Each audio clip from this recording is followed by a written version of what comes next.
First, I must, with some degree of embarrassment, I must say that a lot of people, when they introduce me, they talk about my participation in the anti-corruption movement and what was also known as the Lokpal movement and the Anna movement. I can tell you that I am not very proud of what we achieved as a result of that movement. Unfortunately, that movement has not really resulted in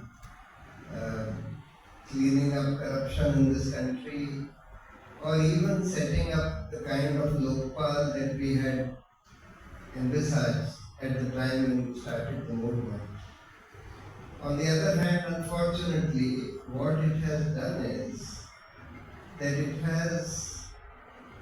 it led to the virtual destruction of the Congress party, and it led to a much worse party and a much worse regime coming to power, which is the BJP and this Modi regime.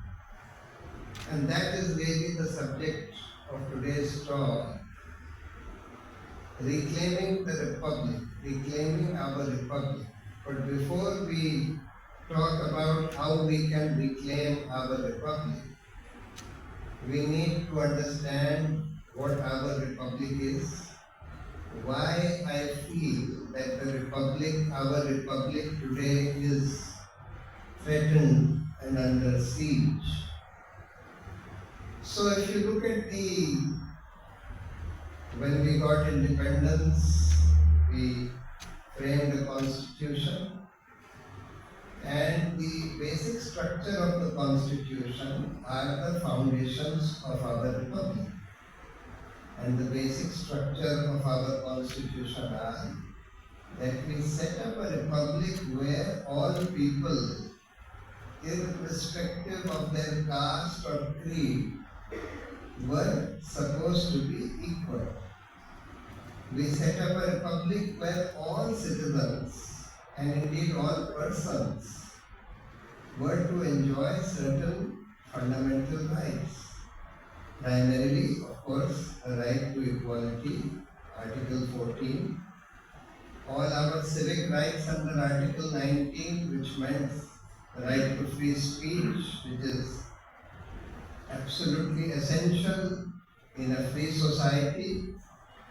Unless citizens can speak freely about what they believe, about what they feel is right or wrong with our society or our government, until then, no democratic society can function. So we gave a fundamental right of free speech. We gave various other fundamental rights of association, forming associations, of assembly. We could assemble anywhere peacefully, of following any profession, of living, moving about freely in the country, going and living in any part of the country. So those were some of the important civic rights which form the pillars of our republic. Then we gave everyone a fundamental right of life and liberty. Incidentally, the right to free speech has been construed by the Supreme Court, and its meaning has been expanded to include, they said, that free speech is meaningless unless you also have the right to information and the right to know about what any public authority is doing in every detail. Because only then, once you know what they are doing, only then you can speak meaningfully about what you feel is right or wrong in what they are doing, which is essential in any democracy. So they said right to information is part of free speech. Similarly, right to privacy was also held to be right part of our Article 19 rights. many other things also. I am only mentioning the main things. Then Article 21, which is the right to life and liberty, the Supreme Court interpreted this also and said that this is not merely the right to live an animal life or right to just freedom from incarceration. It also means that you should be able to lead and live a dignified life. And therefore, everything that is necessary for living a dignified life, which includes shelter, basic health care, basic education, basic food, all these were regarded as part of the fundamental right of life and liberty. And on top of that, we constituted ourselves into a democracy, which meant democracy actually means rule by the people. Now, unfortunately, actually it means that all major decisions of any authority should be taken with the consent of the majority of the people. Strictly speaking, it means that. But you see, practically it is not possible in a large country or in a large society to take the consent or ascertain the majority views of everybody on everything. And therefore, we constituted what is called a representative democracy, which meant that we elect our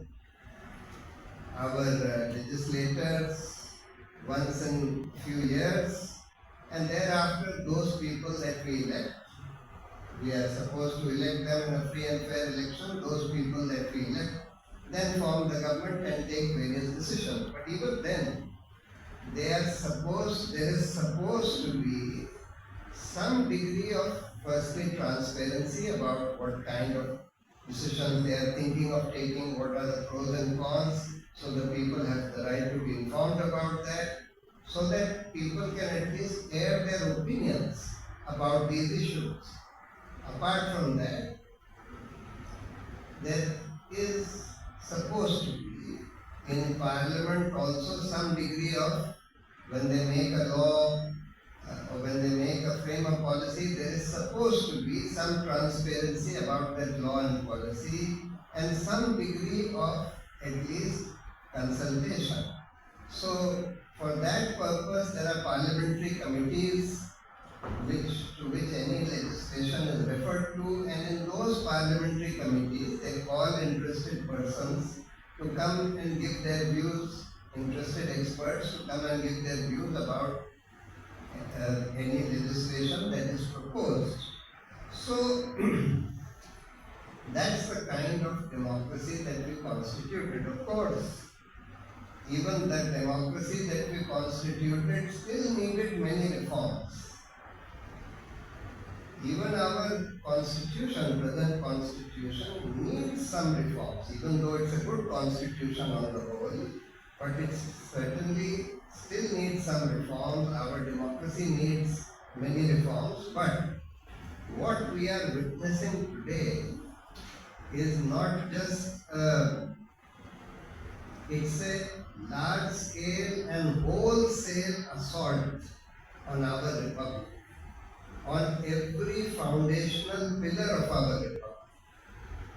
What we are seeing today is an assault on free speech, in as much as anybody who criticizes the government, who criticizes the Prime Minister or the Chief Ministers, etc., he is in danger of being charged. Earlier it used to be sedition, now the Supreme Court has stayed this offense of sedition effectively, and therefore now they use all kinds of other legal provisions, including draconian laws such as the Unlawful Activities Prevention Act or the Prevention of Money Laundering Act or the National Security Act, and many people, particularly independent journalists, politicians, activists, They are all, we are seeing that cases are lodged against them, many of them are arrested, and many of them stay in jail for long periods of time. Some of our best human rights activists are in jail in the Bhima Koregaon case, some are in jail in the Delhi riots case, totally unfairly targeted, unfairly arrested, only because they had been critical of this government. We are also seeing a wholesale assault on the right of association and assembly. So in most cities, in many parts of the country, in Delhi for example, Section 144 is imposed in almost every part of the city. Other than the only right of assembly that you have is in a small place called Jantar Mantar. And there also you are supposed to take the permission of the police. This, to my mind, is totally unconstitutional. But unfortunately, the courts have also not intervened in this, and we are seeing this happening and playing out across the country, where Section 144 is imposed in various parts of the country, which means more than 5 people cannot assemble together in any public place, and therefore this is one method by which they are crushing our right of assembly and association. There is an assault on transparency and the people's right to information in several ways by various amendments that are being brought to the Right to Information Act. One of the amendments is that, see, the Right to Information Act says that every citizen has the right to obtain information from any public authority, any information that that public authority has, including their notings, their file notings, their correspondence, etc., except if the giving of that information would lead to certain consequences. And those are the exemptions which are laid out in Section 8 of the Right to Information Act. One of the exemptions is called information which will cause an unwarranted invasion of privacy, or information which has no connection with any public issue or public affair. Now, the amendment that has been made is that they have removed the other parts of that section, and now they say any information which will cause invasion of privacy will not be given. So now you cannot get information, for example, about whether somebody had been convicted or not, whether there are disciplinary proceedings that have been taken against some particular officer, whether an officer is being prosecuted or not, etc. All that information citizens cannot get, because they will say that this invades, this is his private information, personal information, even though that information certainly has a great deal of connection with public issues and public affairs. Therefore, under the earlier law it could have been given, but now it can't be. And then they are stifling the Right to Information Act by just not appointing information commissioners. Under the Right to Information Act, when you seek information, you first seek information from some public information officer of that public authority. If he refuses to give that information by saying, this information cannot be given, then you go file a first appeal before another higher officer of that public authority, is called the appellate officer. If he also refuses, then you go and file an appeal before the Information Commission, which is supposed to be an independent body, independent authority, just like the courts. But what this government has been doing is, they have been not appointing information commissioners. Various state governments are also doing the same thing in their states. So today, in a large number of states, majority of the posts of information commissioners are vacant. There are some states where there are no information commissioners at all. even though they are supposed to have several information commissioners. So therefore, there is a wholesale assault on transparency that we are seeing. There is an assault on liberty. As I pointed out, so many of our activists, journalists, political activists have been put in jail on totally false charges by using the investigative agencies like CBI, Enforcement Directorate, Income Tax, NIA, etc., which are doing a totally mala fide and political investigation at the behest of this government, and they target, very often we have seen that opposition leaders have been targeted by these investigative agencies, and once they join the BJP, then that investigation is immediately ended. So, and then there is use of a number of very draconian laws by these agencies. Some of the draconian laws are the Unlawful Activities Prevention Act, the Prevention of Money Laundering Act. Both these, UAPA as well as PMLA, have a very difficult provision for getting bail, quite apart from a very, very extensive definition of unlawful activity. So, earlier there was this law of sedition which said that if you cause disaffection against the government, that is an offense of sedition. And the Supreme Court held that, look, in a democratic country, if you feel that the government is not doing the right things, you have a right and indeed a duty to cause disaffection against the government and change that government through democratic means. Therefore, how can you say that causing disaffection against the government if somebody is doing it peacefully, without any violence, without inciting public disorder, then how can just causing disaffection amount to an offense in a democratic country? So the Supreme Court read it down and said that sedition can only be used if there is incitement to violence or incitement to public disorder. Then the Supreme Court stayed that offense. Now the government has amended the criminal laws and has brought that same offense virtually in a different form. But the UAPA, Unlawful Activities Prevention Act, defines unlawful activity as causing disaffection against India.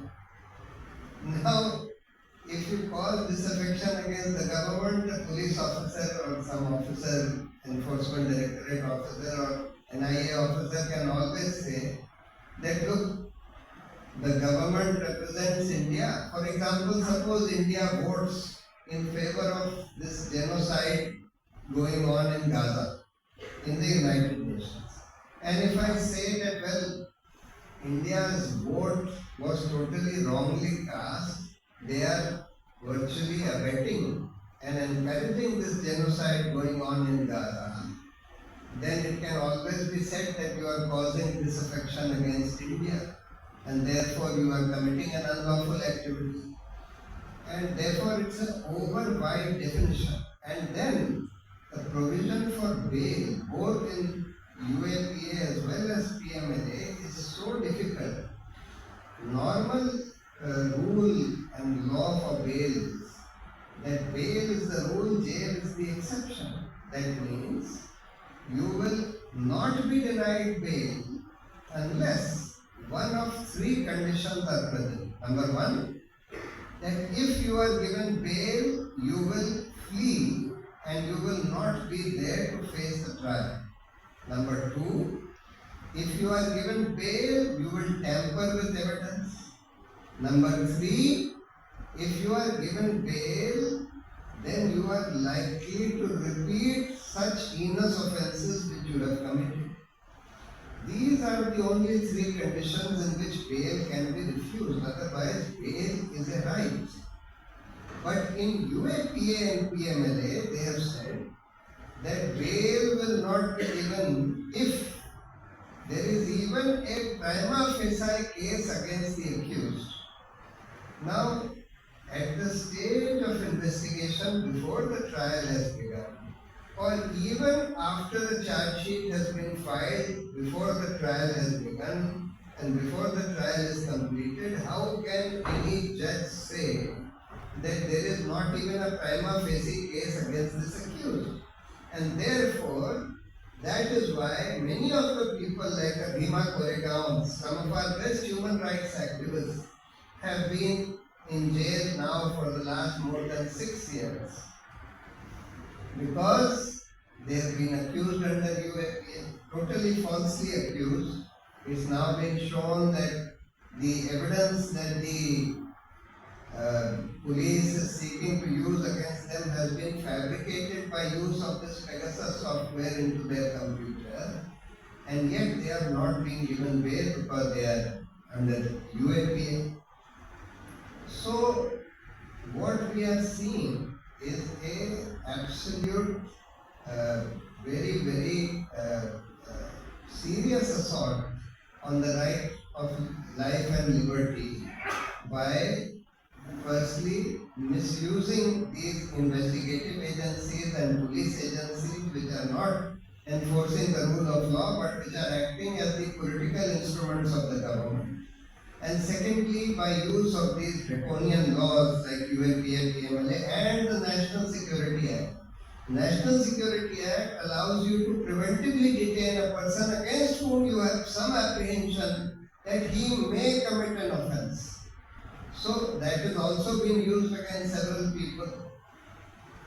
And then there is, as I said, there is totally political use of all these investigative agencies, including the police, the CBI, the NIA, the Enforcement Directorate, the Income Tax Department, etc.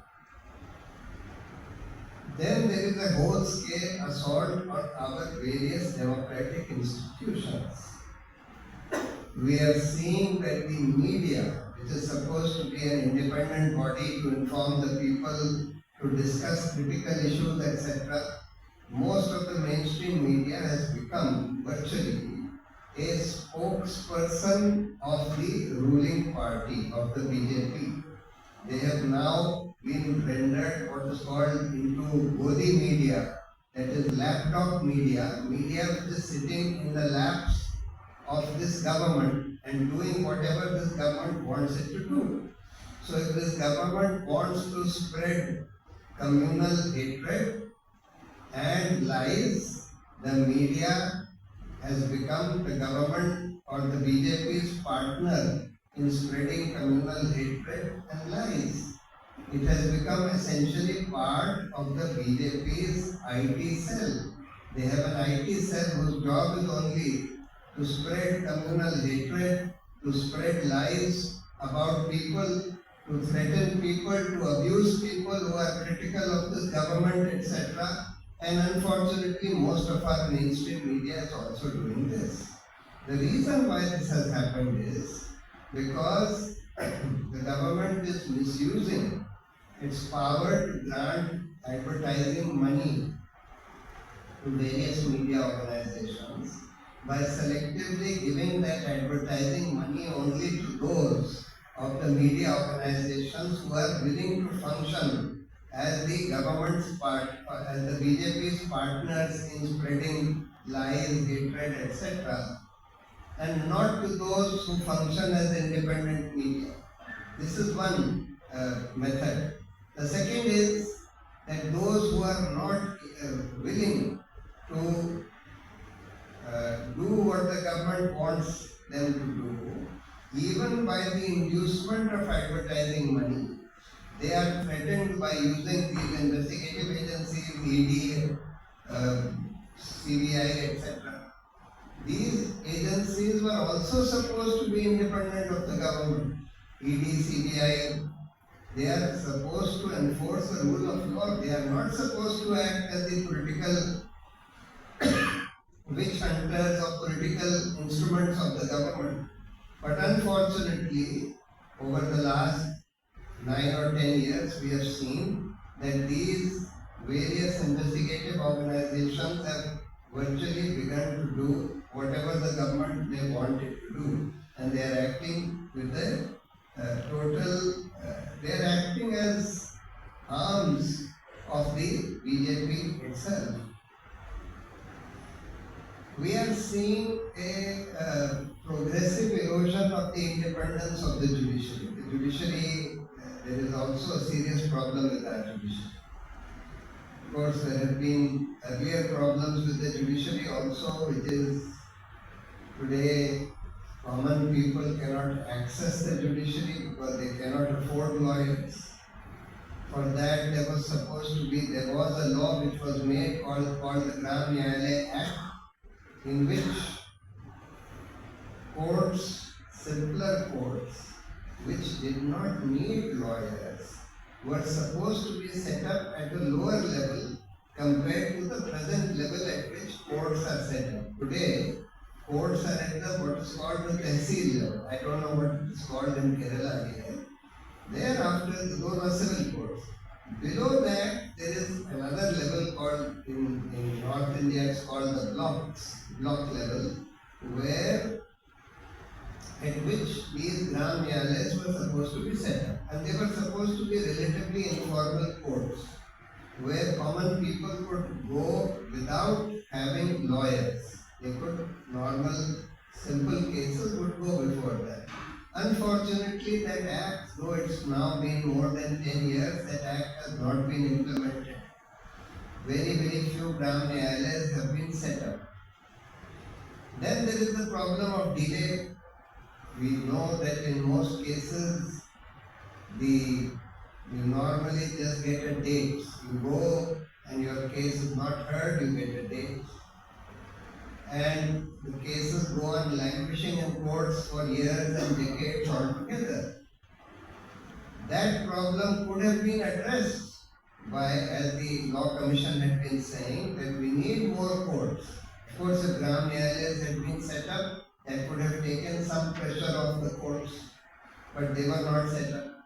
But besides that, we need many more courts, we need more judges, more infrastructure. But that has not been done, and apart from that not being done, we see that there are more than 30% posts of judicial officers in the country which are lying vacant. 30%, more than 30% vacancies in the judiciary of this country. Then there was this problem of quality of judges, that judges are not of adequate quality and caliber, as a result of which they are unable to either decide cases. Sometimes they just go on adjourning because they can't understand, they don't have the intellectual ability to understand the case or the legal ability. And sometimes even when they decide it wrongly. And then there is a problem of corruption in the judiciary, which is also a serious problem, as a result of which many judges decide wrongly for corrupt considerations. So all those problems have been there, but a new problem has been created in the tenure of this government.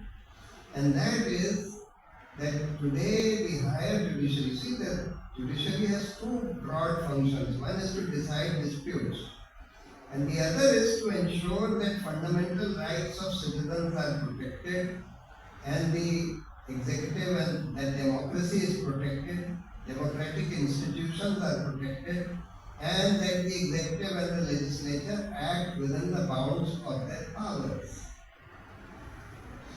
In order to exercise this part of its functions, the judiciary needs to be free of the government, needs to be independent of the government. Now, for a long time, because the Constitution did not give any disciplinary powers over the judges to the government, therefore the judiciary does enjoy what is called functional independence. But over the years, what we are seeing is a progressive erosion of the independence of the judiciary, with the result that the judiciary is neither protecting our fundamental rights in the way in which they should, nor protecting democracy and our democratic institutions in the way in which they should, nor even keeping the executive and the legislature within the bounds of their powers as they should. And there are several reasons why independence of the judiciary has been eroded. One is the lure of post-retirement jobs. So today, there are so many people, retired judges, who have been given jobs soon after their retirement by the government in very critical places only because they gave several favorable judgments in politically sensitive cases to the government. So you take the example of any number of examples.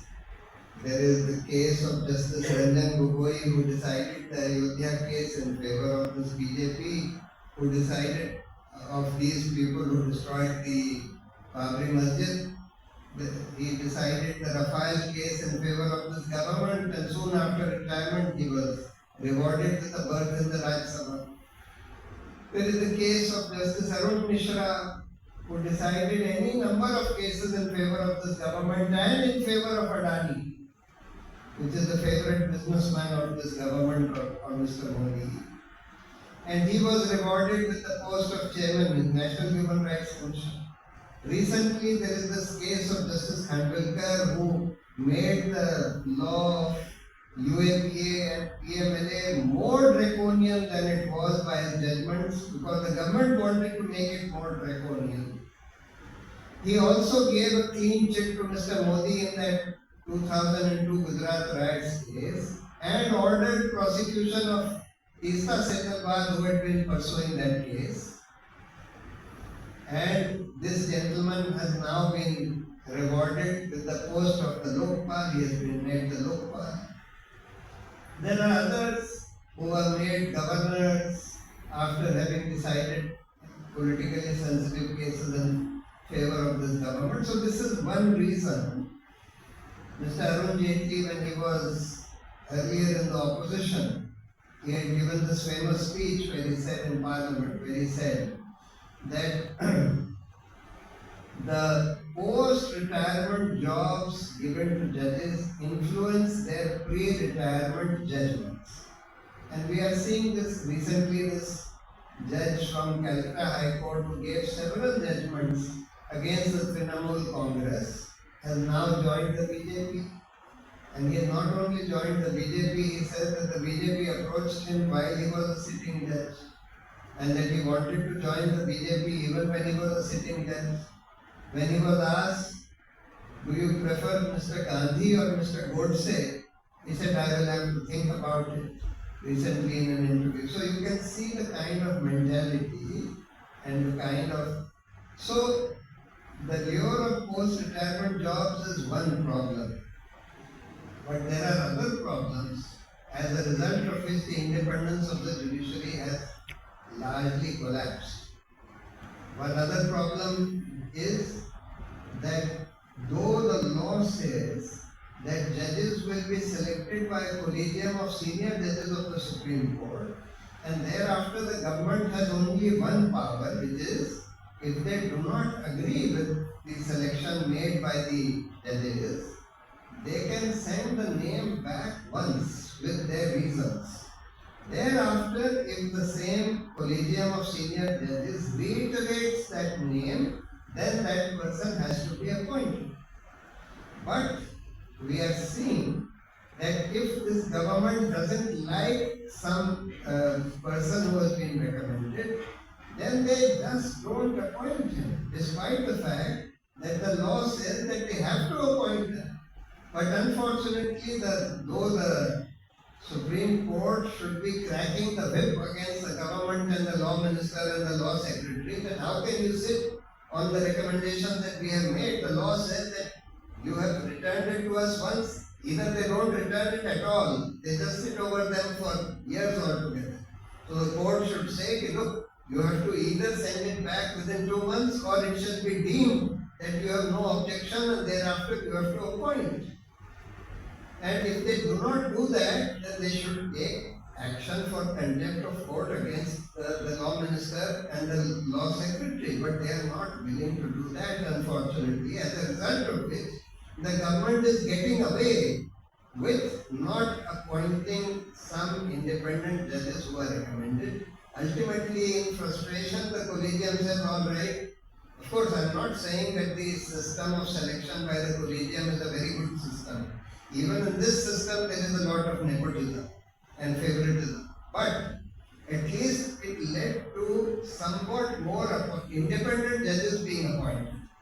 But now, if independent judges are recommended by the collegium, this government just doesn't appoint them. Muslim judges are just not appointed. Any number of cases of Muslim judges being recommended who are just not appointed. So, this is another way in which, or another reason, why the independence of the judiciary has been curtailed or reduced. Then, of course, one thing which is always there is that when there is a strong fascist government, a lot of judges are afraid to pass any strong order against such a strong fascist government. It happened during the emergency also, and it is happening today also, because most people see this BJP government or the Modi government as a strong fascist government, which doesn't bother about the law, doesn't bother about the rule of law, etc. Is willing to do anything and everything. For example, today rule of law is being trampled right and left. Bulldozers are used to destroy houses of people who are just accused of participating in any alleged crime without any court holding that they are guilty of that crime. And even if the court were to hold that they were guilty of that crime, there is no punishment in law which allows you to bulldoze their houses. But it is being routinely done by various governments. And unfortunately, this destruction or bulldozing of the rule of law by various governments is not being tackled by the judiciary in the manner in which it should be tackled. So, when the judiciary and judges see a strong fascist government, many of them who are not very robust and strong, they kind of back off. They don't want to take on a strong and fascist government. And the last and the most sinister reason is that this government has adopted this policy of using all the agencies at its command, including the Intelligence Bureau, the CBI, the IT, the ED, etc., to just dig out some information about judges. And if they are able to get something on the basis of which they can blackmail that judge, then they blackmail that judge and use that to influence him. So, as a result of all these things, we are seeing that there has been a very precipitous decline in the independence of the judiciary. Of course, recently we have seen a few good, strong, independent judgments coming out of the Supreme Court, particularly in the electoral bonds case, and also in that Chandigarh mayor election case. These are some rays of hope, but otherwise we have seen a very serious collapse of the independence of the judiciary. So apart from these institutions, then the election commission has become, it used to be independent for many years, but now it has become an instrumentality of this government.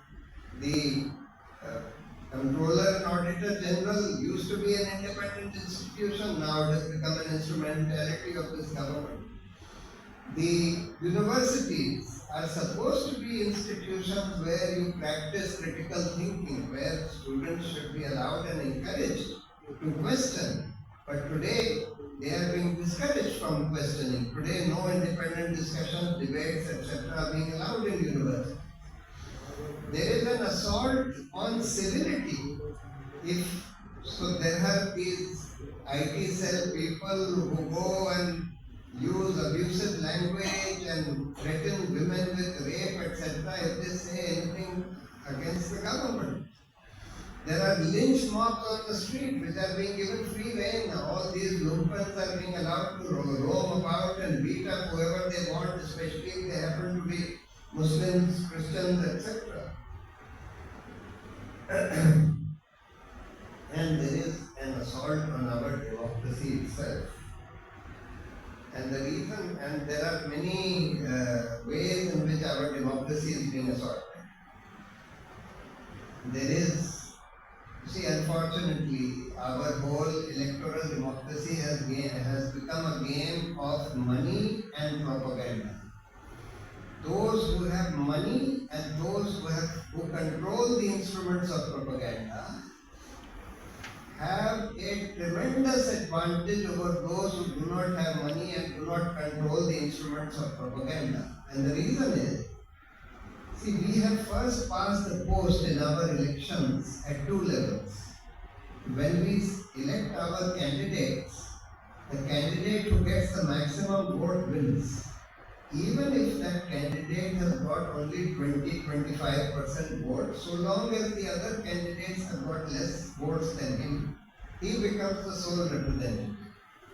Then, at the level of government formation, the party or coalition which has the majority forms the government and the opposition counts for nothing in the running of the government. As a result of these two first past the post system, when people go to vote, they don't necessarily vote for the candidate or the party that they really like if they feel that that candidate or the party has no chance of winning, because then it would mean wasting their vote. So they don't want to waste their vote. So they then see which are the candidates or parties which have some chance of winning, and they select the less bad among them in their perception, whoever is the less bad. Now, how do people form a perception as to which party or candidate has some chance of winning? That perception is formed on the basis of the visibility of the candidates or the parties. And that visibility is a function primarily of money and propaganda and instruments of propaganda. With money you can advertise yourself, you can buy advertisements in newspapers and television, you can put up hoardings, posters, etc. You can have paid workers roaming around with your handbills and posters and so on. And with money you can also hold big rallies which people feel, he held such a big rally like today Modi's rally. Do you think people come on their own? They are all brought. They are all bought either by money or use of money power or use of government power. Governments are told, if the government of their party is in power in that state, the governments are told that all schools have to be closed and all school children have to be sent, all teachers have to be sent, all so-and-so has to be sent, etc. And then of course money. So you give contracts, all right, you bring 50 buses, I'll pay you 1 lakh per bus or 5 lakhs per bus or whatever. And so on. So crores are spent on these election rallies also to buy visibility. So therefore, unfortunately, our elections have become a game of money and propaganda. We need a lot of electoral reforms to unravel this. But the BJP today has control of more than 50%, more than actually 2/3 of all the money, as we saw in the electoral bonds case, that roughly more than 60% of the electoral bonds money went to BJP alone, and less than 40% went to all other parties put together. The Congress got less than 10%, some other party, Congress got some 6-7% and so on, but the BJP got 60%, more than 60%. Same thing about corporate donations. So the BJP controls about 2/3 of all the money that is there with all political parties put together. Huge imbalance.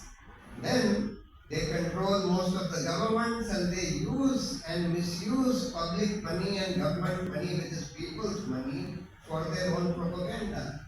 Today, you see these big hoardings, posters, etc. of Modi all over in the name of something will mention some government scheme. There are these selfie points which have been put up across the country, and so on and so forth, all using government money. So government money is used for the propaganda of this party and its leader, etc. So therefore, there is no level playing field. Election Commission has become their instrumentality. Election Commission does exactly what they want it to do. And on top of it, there is the problem of electronic voting machines. You see, I have now studied this matter in some detail, and I now believe that yes, electronic voting machines are not only capable of being manipulated, but they are indeed being manipulated. You see, these EVMs have a programmable chip, both in the VVPAT as well as in the control unit. So you can program it to behave differently from the manner in which people vote. Now, earlier I used to think that if we count the VVPAT slips where you press the button and you see the slip with your symbol and it goes inside the box, but they count only 2% of the VVPATs. They only see the tally in the electronic voting machine. They count only 2%. They tally only 2% of the VVPAT slips. And even there, if there is a discrepancy, the rule says, all right, the VVPAT count will override the EVM count. But they don't count the other booths. If there is a discrepancy in one, there could have been discrepancy in the others, which have not been tallied, which have not been counted. So I used to think that if they count all the VVPAT slips, that will solve the problem.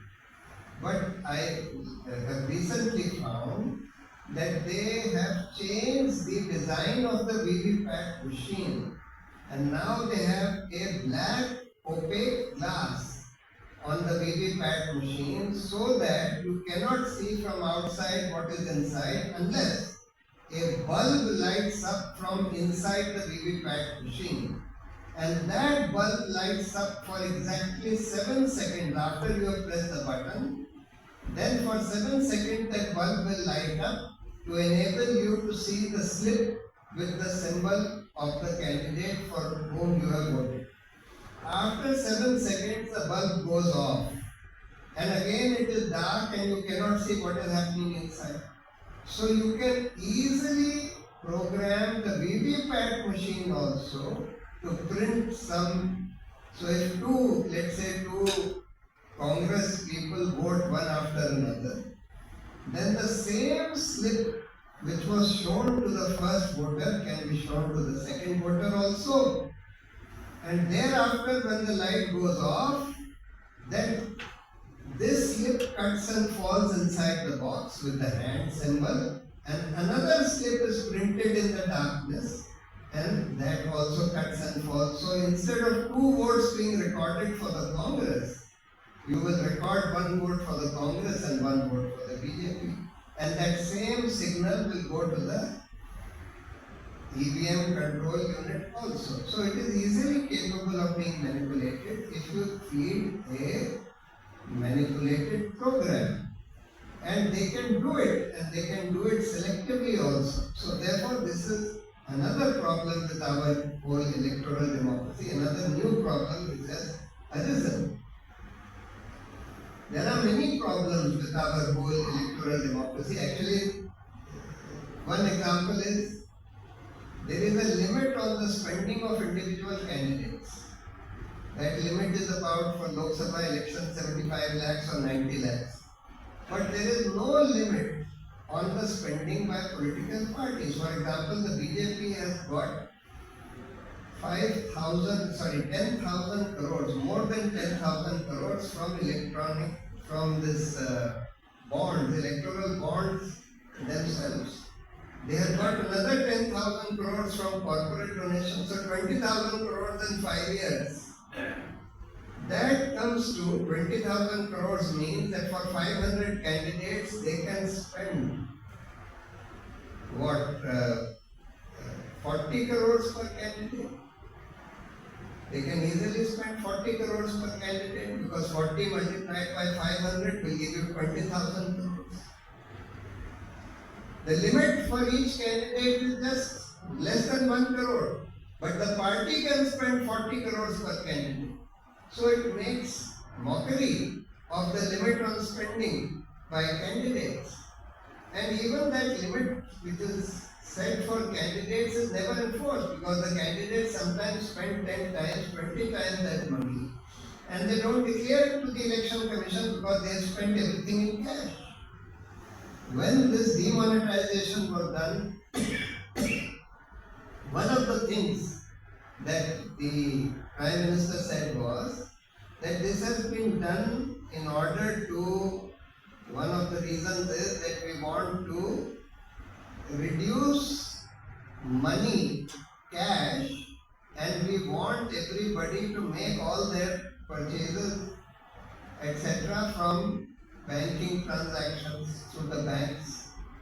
Now I can understand that you cannot mandate that for ordinary people, for common people, that everything should be done through banks.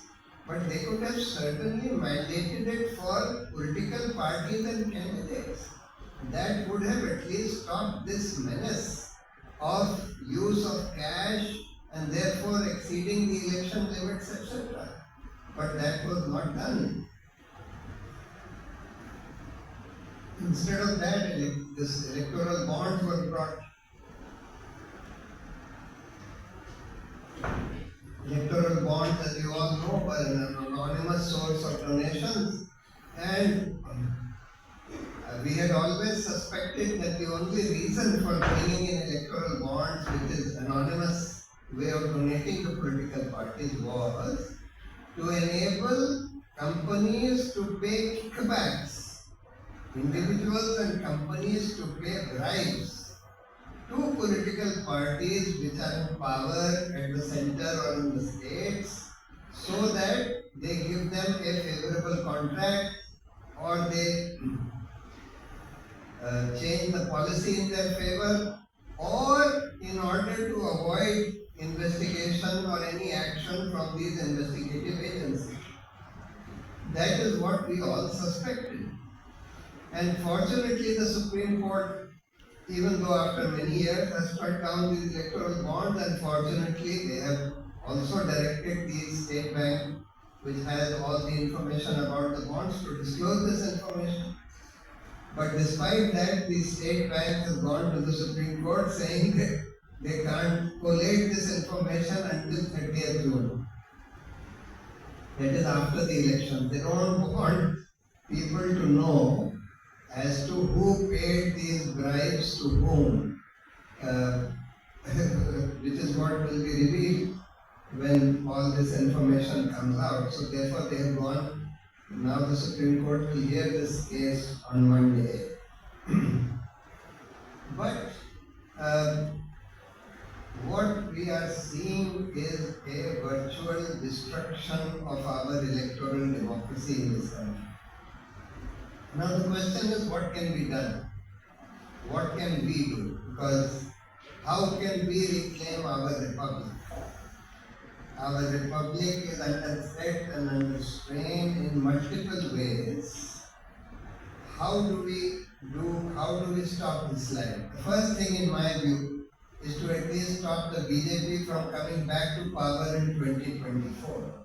That's the first requirement. And whatever we as citizens can do to ensure that the BJP doesn't come back to power at the center in the 2024 elections, I think we should do. Secondly, what we can also do immediately, see, the mainstream media may be controlled by this government and the BJP, but at least there is an alternate media which has come up on the internet, on social media, etc., which is doing good work. And we as citizens, so some of the good journalists who got fed up with the collapse of the mainstream media, they came out and they started their own YouTube channels, etc. Some of them set up media portals like the Wire, Scroll, etc. So we can certainly help